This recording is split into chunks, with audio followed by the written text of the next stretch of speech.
Ukraine has carried out a successful long-range rocket strike against Russian forces in the southern Kherson region that is under Moscow's control.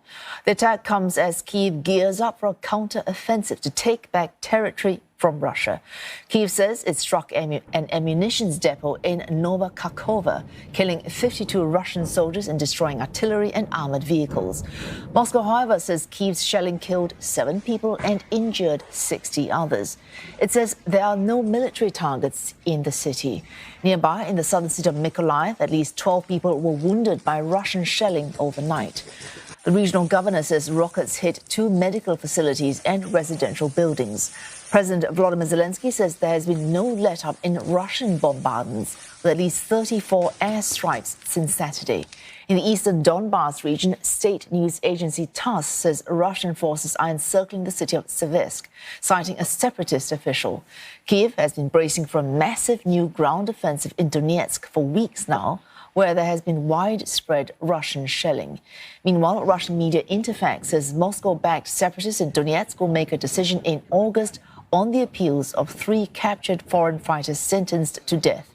2 Brits and 1 Moroccan captured while fighting with the Ukrainian army.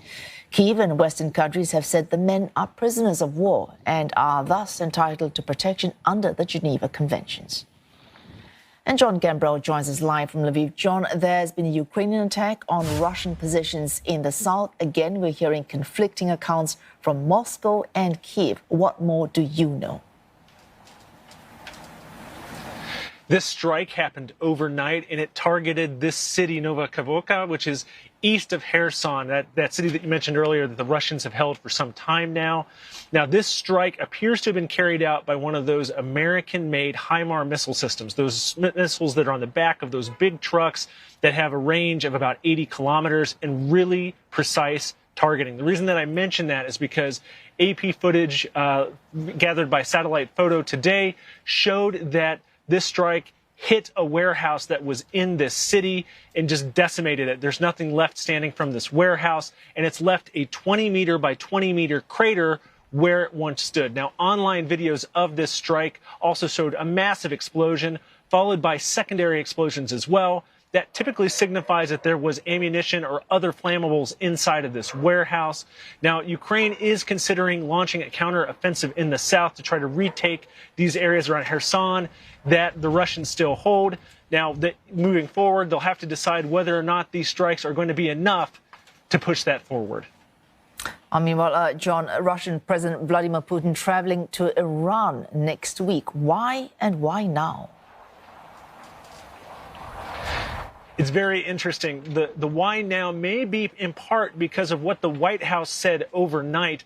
They accuse Iran of being prepared to supply Russia with bomb-carrying drones. Now, Iran has a very sophisticated drone program. It's built bomb-carrying drones, so-called suicide drones that smash into targets, and it's all amid its tensions with the West over its tattered nuclear deal. Now, Russia has been a key ally of Iran amid those negotiations in Vienna and elsewhere to try to restart the Iranian nuclear deal.